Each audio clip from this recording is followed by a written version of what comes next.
বাবা আপনার রিপোর্টটা তো ভালো আসে নাই। কথা বুঝতে পারছেন? জি।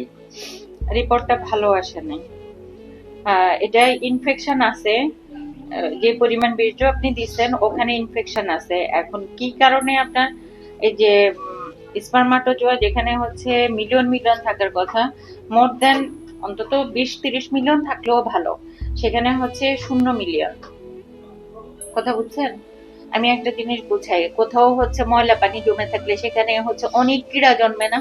জি। ডাবের পানির মধ্যে, ডাবের মালার মধ্যে হচ্ছে যদি বৃষ্টির পানি জমে ওখানে কয়দিন পরে কি হয়, অনেক কীড়া হয় না? জি, কিরা। হ্যাঁ, এরকম বীর্যর সাথে হচ্ছে মিলিয়ন মিলিয়ন শুক্রাণু আসে। জি। হ্যাঁ, এই যে এই ছবিটা দেখেন, এই ছবিটা দেখেন, এরকম মিলিয়ন মিলিয়ন শুক্রাণু আসে। আমার কথাই বুঝতে পারছেন? জি। একবার হচ্ছে মেলামেশার পরে এটা হচ্ছে যোনিপথ, এখানে হচ্ছে মিলিয়ন মিলিয়ন শুক্রাণু, এগুলি শুক্রাণু। এই যে একটা স্ট্রাকচার দেখা যাচ্ছে, হ্যাঁ, এটা মাথা, এটা হচ্ছে শরীর, এটা হচ্ছে লেজ। তো এরকম মিলিয়ন মিলিয়ন শুক্রাণু এখানে বীর্যের সাথে হচ্ছে তৈরি হয়। এখানে বীর্যের পানিটা আছে আপনার, কিন্তু এই শুক্রাণুটা নাই।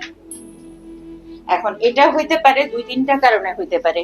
একটা হচ্ছে আপনার কোনো অবস্ট্রাকশন আছে, হ্যাঁ, অথবা হচ্ছে অন্য কি কারণ সেটা হচ্ছে ইউরোলজিস্টরা খুঁজে বের করবে।